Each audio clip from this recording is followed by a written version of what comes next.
3, 2, 1. Hai, Assalamualaikum warahmatullahi wabarakatuh. Perkenalkan, nama saya Ririn Triani, mahasiswi Universitas Sriwijaya, Fakultas Keguruan dan Ilmu Pendidikan, Program Studi Pendidikan Pancasila dan Kewarganegaraan. Pada kesempatan kali ini, saya ingin mengajak teman-teman sekalian untuk membahas mengenai permasalahan-permasalahan yang ada di masyarakat, khususnya remaja, tentang tingkat kepedulian mereka terhadap lingkungan sekitar, serta penyelesaian permasalahan tersebut melalui nilai-nilai kearifan lokal yang ada di Kabupaten Lahat. Gimana ya? Yuk simak! Di zaman yang serba modern seperti sekarang ini, tentunya banyak teknologi-teknologi yang dapat membantu kita dalam berkegiatan atau menjalankan rutinitas sehari-hari. Nah, salah satu teknologi yang tentunya kita semua gunakan yaitu gawai atau handphone, yang tentunya sangat bermanfaat untuk kita berkomunikasi jarak jauh kepada teman atau kerabat di luar pulau, bahkan luar negara sekalipun. Nah, akan tetapi terlepas dari semua dampak positif yang ditimbulkan atau yang diberikan dari gawai atau handphone ini, terdapat pula dampak negatif yang cukup besar terhadap penggunanya, yaitu tingkat kepedulian. Tingkat kepedulian masyarakat yang banyak menggunakan handphone atau gawai ini secara berlebihan sangatlah rendah kepada masyarakat lain. Bahkan tak jarang kita temui dalam satu desa, masyarakat satu dengan yang lainnya tidak mengenal, bahkan acuh tak acuh atau seolah-olah tidak pernah bertempat tinggal satu daerah atau satu desa. Nah, dari permasalahan rendahnya tingkat kesadaran atau kepedulian masyarakat terhadap satu sama lain tersebut, akan kita cari solusi bersama melalui kearifan lokal yang ada di Kabupaten Lahat. Nah, sebelum kita membahas kearifan lokal yang ada di Kabupaten Lahat tersebut, terlebih dahulu saya akan menjelaskan mengenai kearifan lokal itu sendiri.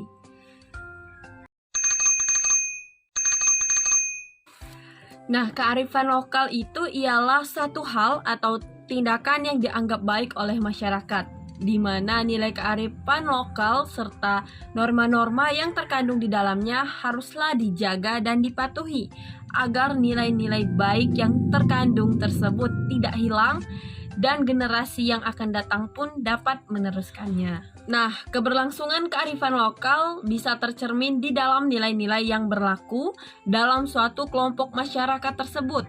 Misalnya melalui pepatah, nyanyian, petuah-petuah, tarian, atau bahkan semboyan.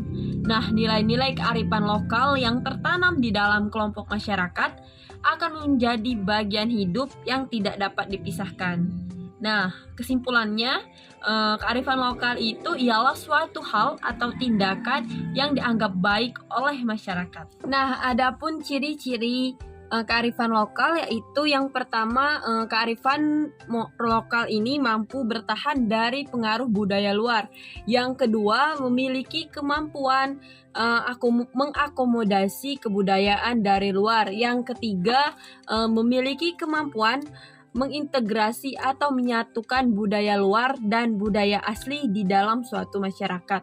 Nah, yang keempat yaitu memiliki kemampuan mengendalikan masyarakat di suatu wilayah, dan yang terakhir memiliki kemampuan memberi arah dan petunjuk perkembangan budaya dalam suatu lingkungan masyarakat. Nah, adapun beberapa fungsi dari kearifan lokal ini yaitu yang pertama sebagai pemberi arah perkembangan budaya.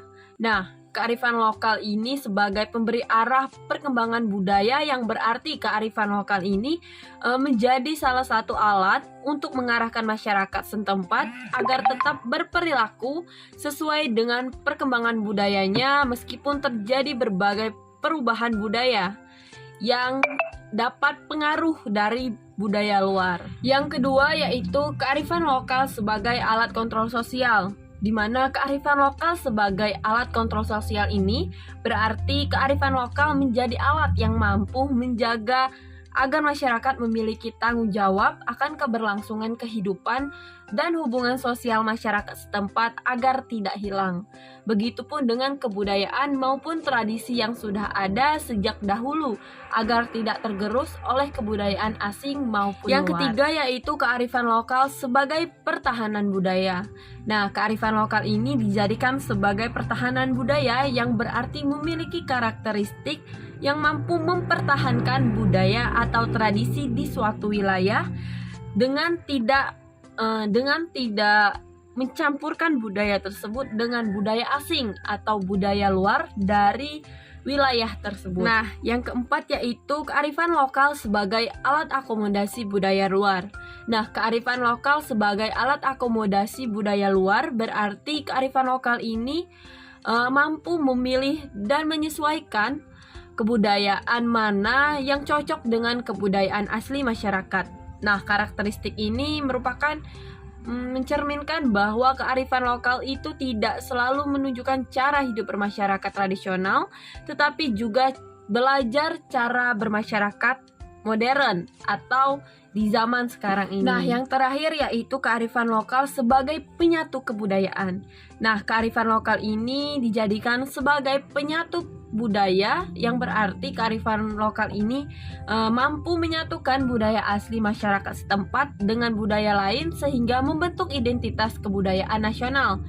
Nah, penyatuan budaya lokal dengan budaya lain tersebut dapat terjadi karena kearifan lokal masyarakat Indonesia itu sendiri yang beragam dan dapat diterima oleh budaya luar. Salah satu nilai yang terkandung di dalam kearifan lokal itu ialah nilai gotong royong dan toleransi.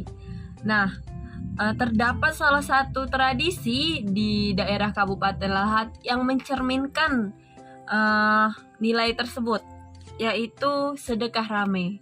Nah, sedekah rame ini merupakan salah satu tradisi atau kegiatan adat yang dilakukan oleh masyarakat setempat, khususnya yang memiliki lahan persawahan secara bersama-sama. Nah, sedekah di sini artinya ialah makan bersama-sama, dan sedekah ini biasanya dilakukan di tengah area persawahan. Titik lokasi yang akan dilaksanakannya upacara itu disebut Tanah Bedehe Setuwe. Nah, Tanah Bedehe Setuwe ini memiliki arti tanah kesuburan masa depan. Nah, sedekah rame ini biasanya juga dilakukan sebelum para petani melakukan kegiatan persawahan seperti persemaian, penyiangan, hingga proses pemanenan. Nah, kegiatan adat ini dilaksanakan masyarakat sebagai ucapan syukur atau dengan memperoleh hasil panen tersebut dan mengembangkan rasa kekeluargaan antar masyarakat serta menghormati budaya gotong royong yang tentunya sudah tertanam dalam kearifan lokal di Indonesia. Nah, untuk tradisi selanjutnya yang dapat dijadikan solusi untuk mengatasi permasalahan rendahnya tingkat kepedulian antar masyarakat yaitu dodol antak kesedekah. Nah, dodol antak kesedekah ini merupakan salah satu tradisi yang dilakukan oleh masyarakat di daerah Kabupaten Lahat yang merupakan tradisi memasak dodol secara bersama-sama yang dilakukan oleh ibu-ibu atau wanita seminggu atau bahkan 2 minggu sebelum seseorang di wilayah tersebut melakukan resepsi pernikahan. Nah, dodol antak kesedekah ini biasanya dilakukan secara beramai-ramai atau lebih dari 10 orang, bahkan biasanya dilakukan oleh satu desa atau wanita satu desa di wilayah tersebut. Nah, dua tradisi ini merupakan dapat dijadikan salah satu solusi untuk mengatasi rendahnya tingkat kepedulian antar masyarakat. Mengapa demikian? Hal ini dikarenakan dua tradisi tersebut melibatkan seluruh masyarakat dan merupakan ajang kumpul bersama antar masyarakat yang tentunya akan meningkatkan kesadaran masyarakat tentang pentingnya kebersamaan dan kekeluargaan, serta menjaga silaturahmi antar satu sama lain. Mungkin itu saja yang dapat saya sampaikan pada kesempatan kali ini.